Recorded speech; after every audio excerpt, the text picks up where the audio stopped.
Hey, what's up guys? Welcome back to the Banner Saga. So, in the previous episode, the second party fled the town of Saga and suffered some more misery along the way. The chieftain of the town was killed, and several of the clansmen were injured or went missing altogether.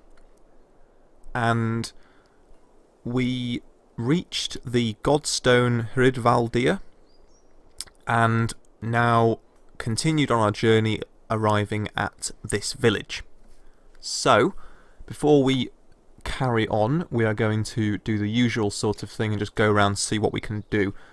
These are quite cheap compared to the previous ones. The Fang, which is 3 will per kill, which could be very good. Serpent earrings, plus 10 dodge strength attacks, very good. 10% even. Iron bands, plus 1 strength, very good. World book, plus 2 armor break. World hook, sorry. So, we already spent the renown we have on leveling up the characters who were eligible for promotion. So we may as well get some of this stuff. Now, I feel like that will definitely have. That's also very good. And we can't afford both of the others, but because this is purple, I guess it's a rarer item. I feel like it's going to be good. You know what, I'm going to risk it and take it. So, right, okay. Heroes, they're all rested up and leveled up and ready to go. Don't need to rest, just check the map.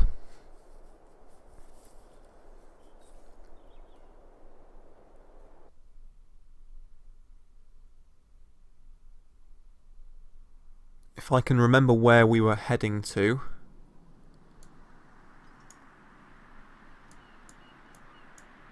For some reason it's clipping upwards. I don't know.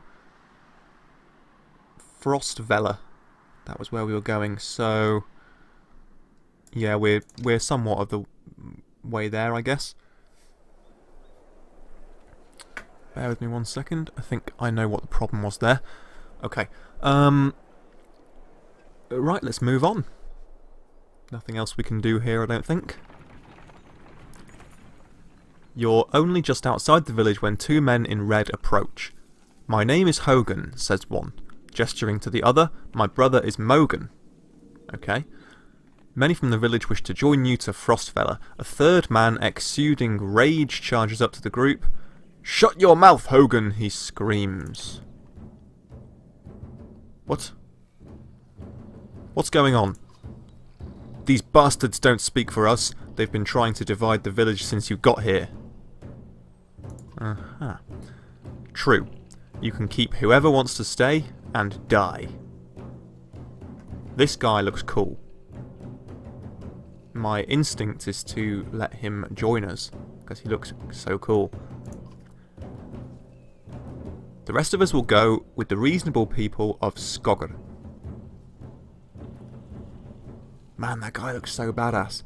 Oh, I need to address something. When I was watching back the footage of episode 3, I noticed when Oddleaf was first introduced that I said something which could possibly be misconstrued. I said, oh, something like, she looks so cool, she looks very Aryan. Just to clarify, I am not a racist. I am not super into Aryan people. I do not think Aryan people are superior to any other type of person. I just needed to clear that up in case someone took it the wrong way. Now, I know doing an episode of a Let's Play where you have to deny being a white supremacist is not ideal. The next best thing is where you do have to deny it. So, just to be very, very clear, guys, I am not a racist. Okay? Good. Good. Let's move on. I'll have you both gutted before I let half the village desert. Behind the angry villager, a mob of armed thugs have appeared, all furrowed brows and nervous stares. You both know what will happen to the rest of us if the fields are abandoned. Nobody leaves. There won't be anything to tend to once the dredge arrive. Let your people decide on their own. This. Dredge my ass! I don't know what the scam is this time, Hogan, but you've got two choices. Get back to work, or I'm finally putting you in the ground. Mogan, what do you say? Thought it was unfair that he only asked me. Oh, they're twins. Thought it was unfair that he only asked me. Mogan draws his axe slowly, followed by Hogan. Despite their confidence, the brothers are significantly outnumbered. I think I make a poor farmer.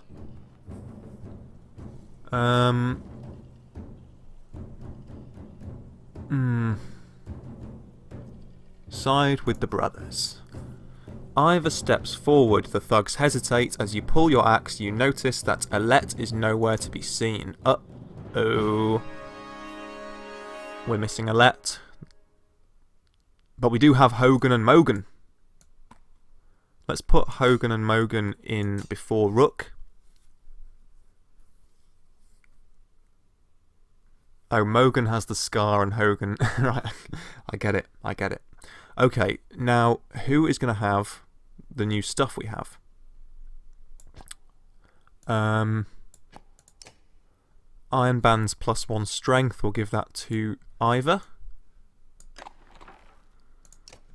Bjarkan Rune, plus 15% dodge strength attacks, we'll give that to Rook. The World Book Armor Break, give to Hogan. No, we can't. Aethelfang, we'll give that to Rook because... Oh, wait, no. Oh, I see, because it's... Yeah, because it requires a higher level. I get it. Right. So... I guess she can have that then. Let's do it.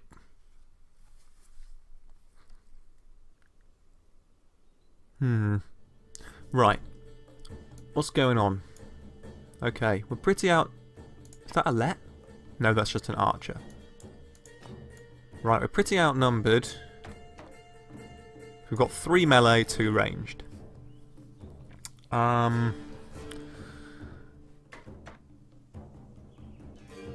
What are we gonna do? Alright, well, we need to deploy him there with these guys alongside, and the archers can go nya. Okay. Right, so I guess we'll expend 1 willpower to close the gap, as we normally tend to. Can't use any moves, though.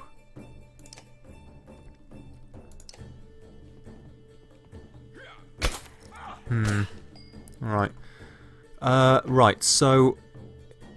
Hogan can get up in this guy's grill using 2 willpower. I guess we're going to do that just so we can get some shots in. Bloody Flail. 4 attacks at 1 strength or armor each. Last hit adds +1 for each adjacent ally. Right, we don't have any adjacent allies. But what can we do? Right, that's probably going to be good, because otherwise we're only going to be dealing potentially 2 damage, so let's try that. Yeah. Nice, that was pretty good. Okay. Mogan. Well, Mogan can't do anything because he's stuck in that. He's blocked by the other 2. Unless... No, we can't use Bloody Flail or anything. Great. Okay, Rook. just attack, I guess. Yep. Right then, and that was not too bad. What's she gonna do? Yep. She can attack. 90% chance, or a 4 armor break will do the 4 armor break. Seems like a wiser move to me. Nice. Alright, the archers are moving in. Oh, I know what she's going to do. She's going to thread the needle. So we're going to move either around this side. And we'll attack for 6. Yep. That's fine. Now we are going to move Hogan around at the cost of 2 willpower. And see if we can... We can't finish him off, not quite. But he's near as dead.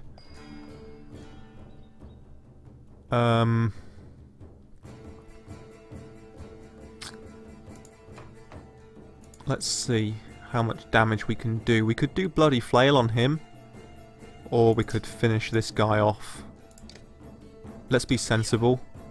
Finish this guy first.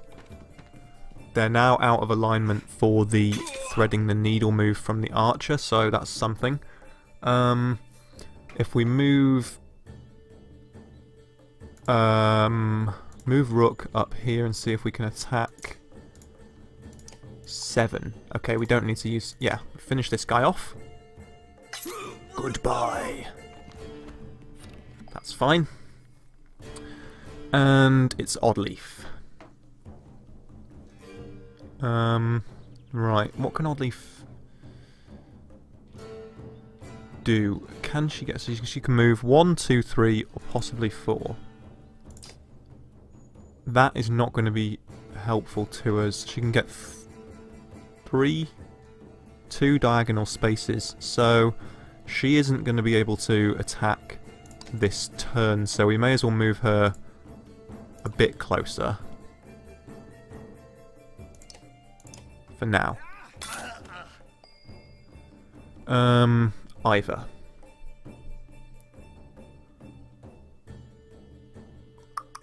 Right, should we go for the archer or should we go for these footmen? Let's go for the footmen. Oh, but he can use the battering ram, which would knock these people backwards. Haha. Take it.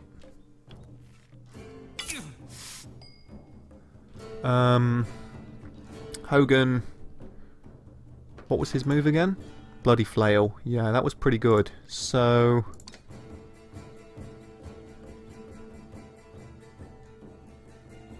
let's move him around, see if we can get this archer nearly done. Oh, we can't use it.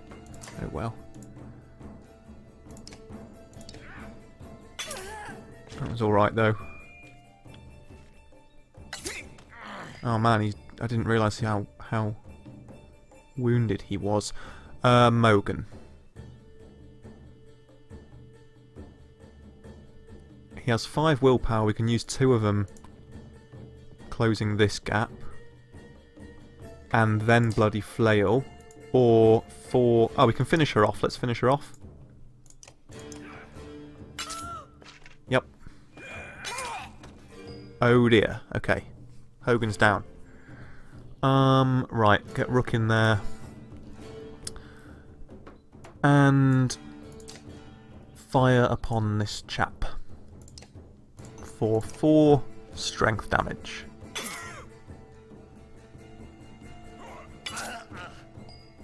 Okay.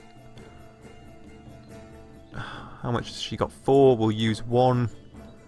And attack. For 4 guard damage. Yep. He's doing pretty well.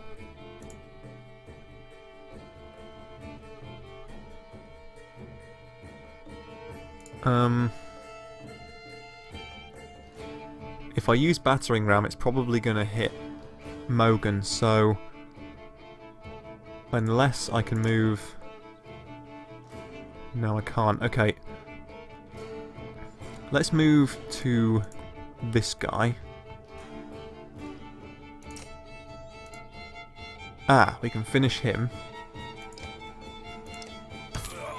Farewell. Yep. Ah, this is bad. Right, it's Mogan.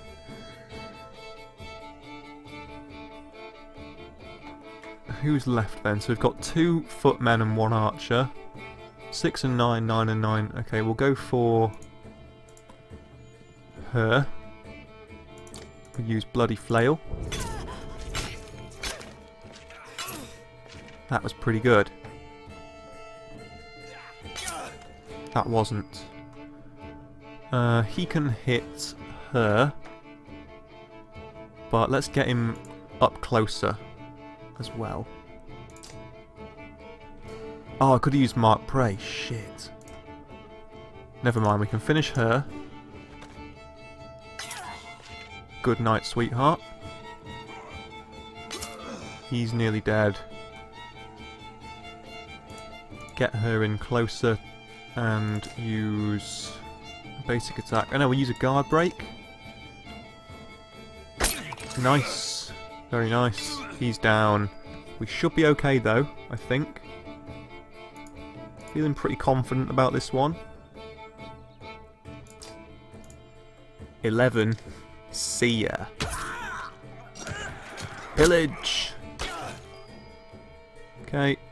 It's Rook to attack. Yeah, 4, it's fine. Next. Oddleaf. Attacking for 4 guard. Okay, this guy's now doomed. Goodbye. -5. Alright, well Hogan and Mogan were pretty maxed, but everyone else dead. And we got some promotions.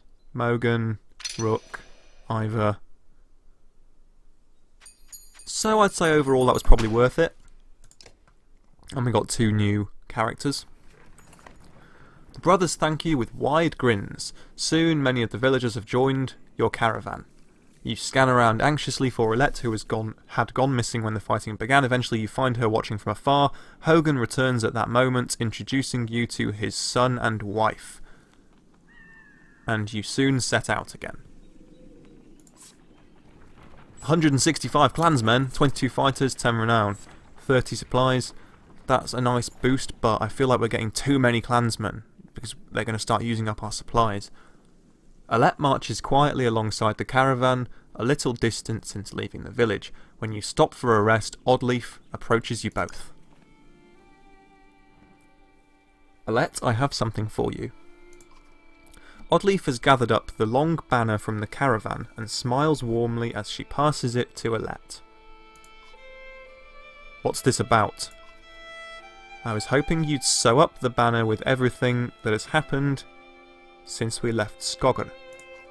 Come find me another time, Rook, and we'll talk. Before you can comment, she departs. Dad, are you the chieftain now? Oh wait, she's his daughter? I thought they were like lovers. Okay, fine. I don't know. Guess I'll have to find out later. Then that means you're both quiet for a moment while Alette unfurls the banner. Oddleaf has been teaching me how to sew. She speaks pretty highly of you.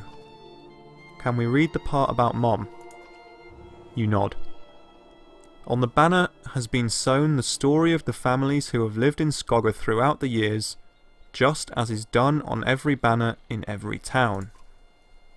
I wish she were here, but I'm kind of glad she isn't. The section of banner about your family is short, but Alette has been sewing in colourful designs. Why do you say that? So she doesn't have to deal with all of this. Dredge, leaving home, and Why did you have to kill those men in the village? I mean, if it's okay to ask.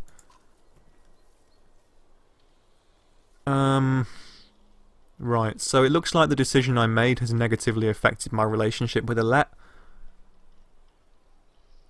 I had to make a hard choice. Because the Dredge are terrifying. Every time we have to fight them, I just want to run. But I don't want to kill a person. Please. Are you mad at me? I'm glad you don't want to. Alette smiles at this, then her face sinks again. I guess I would do it if I really had to, but do we have to? I know what you mean. Yeah, I know. Dad, I think you're doing a good job. She hugs you. You spend the rest of your time together sewing new verses into the banner. For better or worse, the story of Skogr is your burden now. Alright. Is this camp? I think this is camp. Right, so I guess we need to rest, don't we? Because some dudes are injured. Yes, 1 day rest. Okay, we'll rest first and then we'll go and investigate the possibility of promotion. So, Ivor, yes, promote.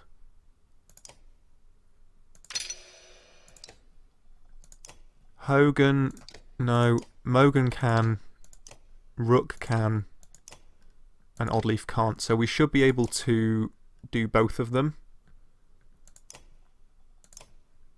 Yep.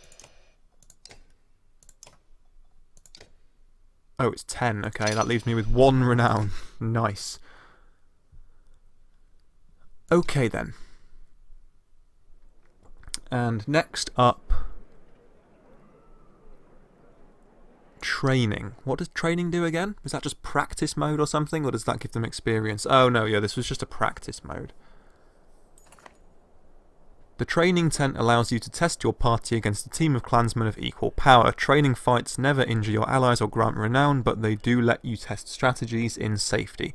The trainer will give hints about playing effectively and has something to say about each ability. Come here to test out new characters as they join you.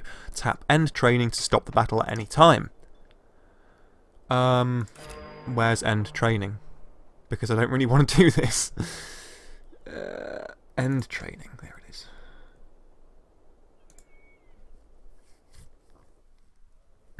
Right. That's it. I think we need to leave. Oh no! Oh, I could have spoken to Oddleaf. Crap. That would have been some exposition. Damn it! At a small split in the trail, a few fighters stop to speak with you, each carrying a single pack. We recognise this place, one man says. Spent several years here with some kin. If they're still around, we have to warn them of what's coming. With luck, we'll find you again in less than a week.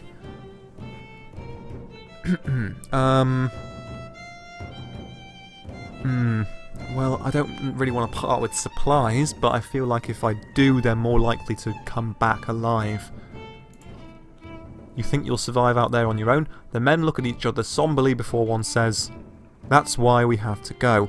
Out here alone, our kin are as good as dead." They check the straps of their packs once more and depart. Oh, now I feel bad for not giving them supplies. Man, this is a moral rollercoaster, this game. But we're coming towards Frostvellr. Complaints of Raffensparta's excessive drinking have resurfaced. This time the man stumbled over some tent ropes, pulled the snagged canvas through a campfire, nearly setting a supply wagon aflame. Clansmen put out the fire on both the wagon and Raffensparta's leg before leading him to you. Man. Well, I mean, I let him off the first time, I made him apologise, but I don't know what we should do.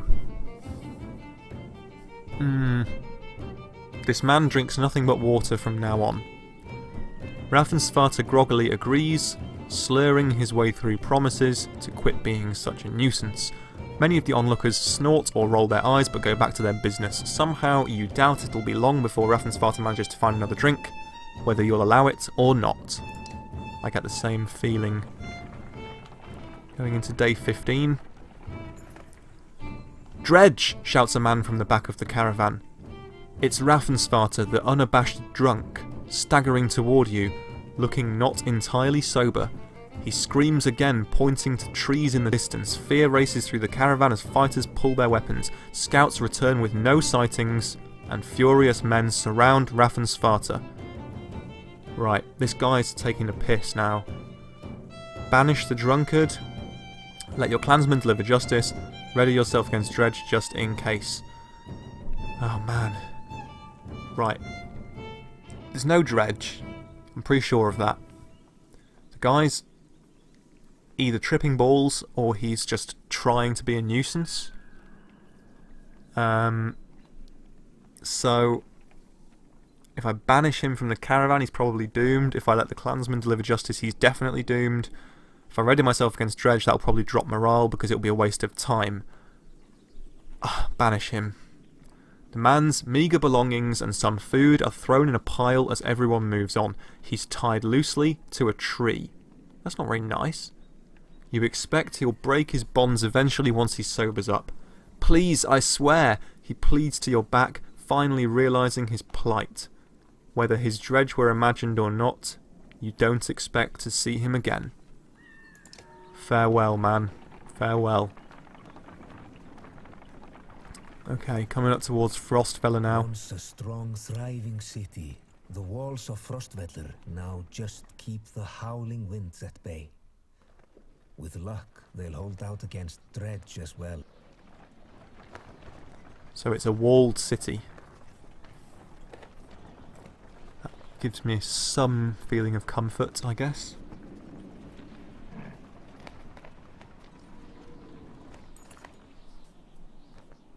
You jostle through fallow crowds of sunken faces, who appear as though they've been freezing in front of Frostvellr for days. The gates are closed. You come to a stop at the bottom of the hill. This is not looking good. Why are there so many people in the fields? We can't stay outside in the open like this. Oddleaf finds you amongst the many refugees. Rook, I just talked to some of the women here. Nobody is being let into the city. Why? It's overrun with Varl from Blotsbalka, Greyhorn, people from Bitra, all the nearby villages. The Dredge are everywhere, and the chieftain of Frostvellr has locked himself in his great hall. That's when they closed the gates. When the Dredge come, these hills will turn red. We have to get in there. Right. I want to know more. Let's lay low. Where else could we go? We've got to get in. I can get that gate open. Let's see if there's any other way before we start breaking down gates. I wasn't going to break it, just push really hard. Right, we're outside the walls then. Let's talk to Oddleaf, as we missed that opportunity last time. How are you doing, Odd? I'm alright. Not at first. Sometimes when a loved one dies, people say it doesn't sink in for a while. It sunk in for me right away.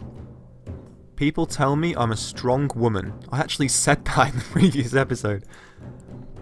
It's funny, my father named me Oddleaf before I was even born. He wanted a boy so badly. Strong woman. What does that even mean? People look up to you. Don't take this the wrong way, but I don't want to be known for handling my feelings. I feel nothing about my husband dying. If I feel nothing about my husband dying, people think I'm strong. If I cry because my insides feel like they're on fire, I'm weak. Why does that feel so backwards? I'm sorry, Rook. It's been hard. You're not sure what to say. In the many years you've known the chieftain's wife, this is probably the most you've ever talked. You asked me to come find you? Yes, it's about the banner. I thought about it a long time. He asked me to give it to you, you know, if something happened. Why me? He always depended on you, Rook. It should be mine. I could carry it. But I thought about why he named you. I get it. They won't follow a woman. Families would leave. Our banner would be divided. I'd vouch for you. I think they would follow you. I think they would follow you.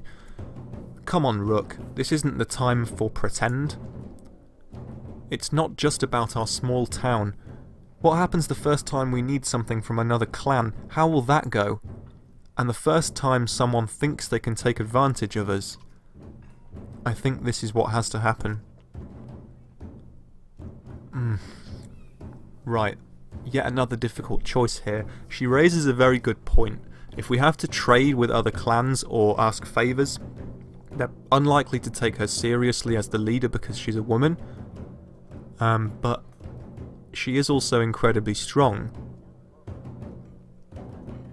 She wants Rook to take the banner, so I guess I'm going to take it. I think so too. Listen, I know I dragged this out. The truth is, my husband and I could never have a child. I don't want our banner to end here. It'll be safe with you and Alette. I know you're going to take care of her. She puts her hand on your shoulder as she heads back to the camp. +5 renown. Right. Okay. So she can't bear children. Or rather, either her or her husband were infertile. So she did have another reason for passing the banner on to Rook. That's very interesting. That's very cool. Right, anyway, I'm going to end the episode here. Next time we will try and get into Frostvellr. Thanks very much for watching, guys. I hope you enjoyed it. If you did, please consider pressing like, as that does help me. And I'll see you in the next episode of the Banner Saga. Take care. Goodbye.